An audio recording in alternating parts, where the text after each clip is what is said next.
This is Wycombe Sound on your Thursday mid-morning. Luke's back with drive time this afternoon from 4. As mentioned a little earlier on, the 25th of August is a date which I'm sure stands out for many, not because it's only 4 months till Christmas, but frightening. It's only 4 months. I've just realised that. But no, because the day that Year 11 students, of course, get their GCSE results today. 7 days ago, we were lucky enough to speak to Mrs Sharon Cromie, who's the head teacher at Wycombe High School, and a number of the students there as well. And today, we can't. No, we can. That's a joke. I'm very pleased to say that Mrs Cromie joins us this morning. A very good morning to you. Good morning, Colin. I've just realised it's 4 months to Christmas. That's scary, isn't it? That is really not something I needed to hear today, Colin, I have to tell you. I can only apologise. so last week we have you started your shopping yet? No. Last week we spoke to you and you were so pleased, obviously, with the A-level results, and I understand similar proudness and congratulations for your students this morning on what they've achieved in GCSEs. Yeah, it's absolutely fantastic. And I'm just seeing Imogen and Alina and Nia's trying to connect for the first time. And I think you can tell from their beaming faces that they are absolutely delighted. And I'll just keep repeating this. It's not about the grades that they've got. It is what they deserve. And for over 2 years, they've had a very disrupted education with school closures, national restrictions, people getting ill, including teachers as well as young people themselves. And it's been a really tough couple of years, but they have kept working through.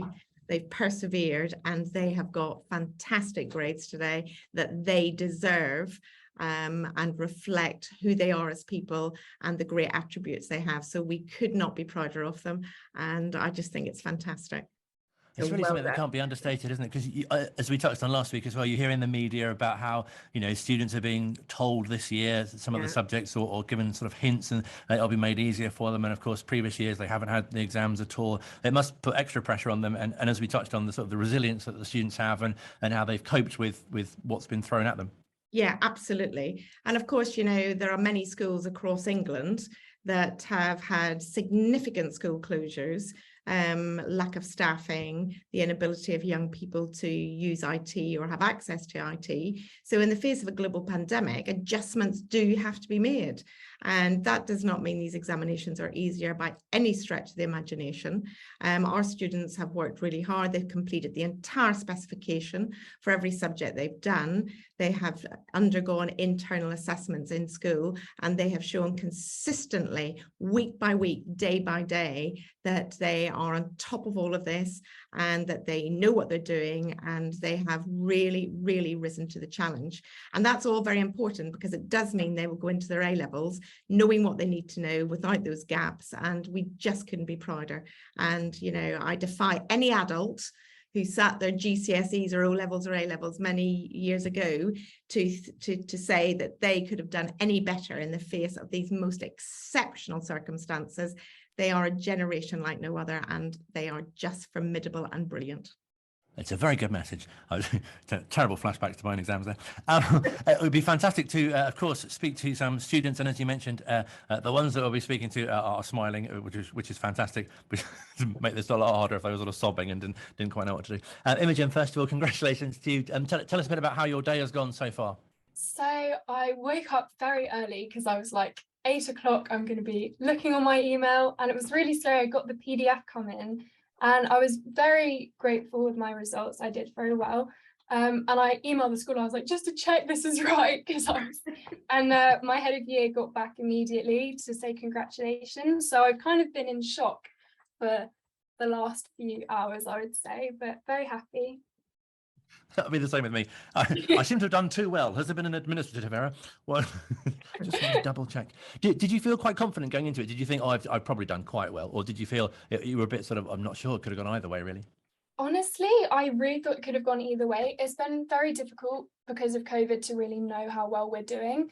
So, I didn't want to be too presumptuous of my grades. So I'm just very pleased with how I came out of them. How disruptive have things been for you? Because obviously you're kind of part of the cohort, I believe they call it, where obviously you've been able to sit the exams, but the sort of the coursework, I imagine, and the sort of revision, and it must have been quite disrupted. Yeah, I mean, obviously it wasn't as bad as other year groups that have gone through COVID, and I was very lucky because in our school, we had access to Teams very readily, and like our teachers were on hand. So I think it was a lot easier for me because there was a lot of support. So I thought it was all right, but a lot of revision, kind of just the usual stuff before an exam. But I was very lucky with the teachers that I had because they were on hand to help me whenever I needed it, really. So give us a bit of a summary of the grades that you got. So I got straight 9s in all my subjects. Oh, fantastic. Well, many congratulations. You Thank literally, you. you couldn't do any better, which is fantastic. And I think as well, Mrs Cromie, we ought to say to you, because I think many people perhaps listening might not be aware of the new-ish numbering system, isn't there? Because I think more people will be more familiar. So obviously 9s is sort of the equivalent to A stars. Yeah, 9s and 8s are A star levels and 7s are A. So 9 to 7 is that A star A equivalent, which is the new terminology. And then you've got 6, 5 and 4, which are all passes and all great grades. But I think as one of our I-level students said to you last week, Colin, which was just a tremendous message, wasn't it? And we say it at school all the time. We are fortunate that every single student in this school is so motivated, so pro-education, works so hard that the grades they get, they should never compare themselves to anyone else, including nationally, and they are just brilliant. And to get those grades that Imogen's got, and Alina's also got some great grades, they are just wonderful and they are a joy to work with. And their futures are bright, and we can't wait to see what they achieve in sixth form. Alina, that must be so great to hear. And yeah, tell us about your sort of experience. Did you sleep well, or did you wake up early? Last night was not a good night's sleep. I was really scared. Like I just didn't remember how the exams went at all. I was just like, so in the exam season, that after it was done, I just let it all go. But thankfully, it was a good morning. I was happy with my grades. I was so relieved. So, yeah. Tell us what you got. I got 7 9s, 2 8s, and 1 7. Oh, congratulations! That's fantastic. And how did that compare to what you thought you might get, or what you sort of predicted that perhaps you were expecting? I didn't set any like expectations for myself because I wasn't sure how it went at all, but I was really happy, really happy. Because we were talking last week when we spoke to some of the A-level students, and there are so many different stages, aren't there? So there's obviously the doing the exam, the revision, the whole sort of coursework, but I think that sort of the waiting for the results might be the worst bit. Yeah, definitely. It was such a long wait as well. I just wanted it over and done with so I could know what I got. Yeah. It's a long summer when you're in year 11 because you finish in May, start the public examinations, and then the results don't come until this week. So it's a long wait, isn't it, Alina? Yeah, very long. Worth the wait though. Yeah. And of course, Colin, these students, GCSE students at Wycombe High School and many schools, we do 8 or 10 GCSEs. So unlike A-level, where you've got 3 subjects, these young people have had to revise the content, develop the skills and the knowledge that they need to achieve in 10 public examinations, which makes it even the more incredible and noteworthy in the current context. So they have done so well. No, it's a really good achievement. Imogen, how did you find sort of balancing, if you like, the 10 different subjects? Did you sort of have favorites or ones that you were better at, and you had to kind of prioritize others that you weren't so good at? I tended to base my revision based on what I would say the level of content was. So, for example, I do history and geography, and I found that they were really content heavy, and it was just kind of information you just had to absorb. So I kind of just spread that out over quite a long time. So rather than, I obviously did focus on ones that I thought were most difficult, but more so on how much content there was, I would say. And Alina, what did you find was sort of the key to your success, if you like, I guess in terms of sort of messages for other students who'll be doing their GCSEs in future years and are thinking, oh, I'd like to be able to, sort of achieve those sort of grades? I did a lot of prep, especially for like English and history. I tried to do all of the work that I knew I needed to revise from beforehand. So when it came to the exam, everything was there ready for me to use. Because I feel like making revision resources also helped me learn the content rather than just using a textbook. Making my own helped a lot. So Imogen, what's next for you? A-levels, I assume? Yeah, I'm going to be doing A-levels. I'm thinking of doing chemistry, economics and maths to keep my options open. But yeah, it'll be an exciting few years, definitely. And how will you be celebrating your exam success? Well, I'll be going out with my friends later to celebrate.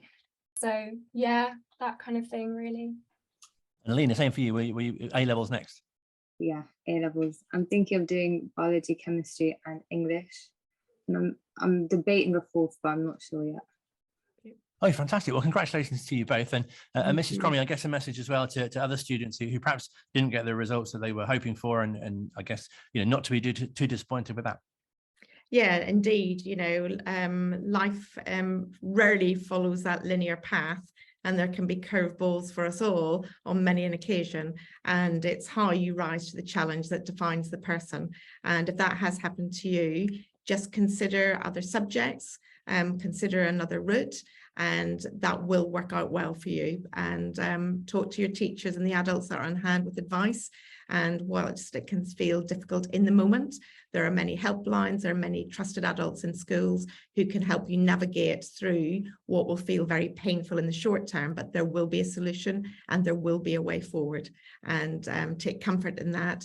And when you move into sixth form or the next stage of training and education, 2 years down the line, you will have grown as a person, you will have learned so much more, you'll be doing something else that the memory of perhaps disappointment, if that's what's happened to you, will well and truly have faded.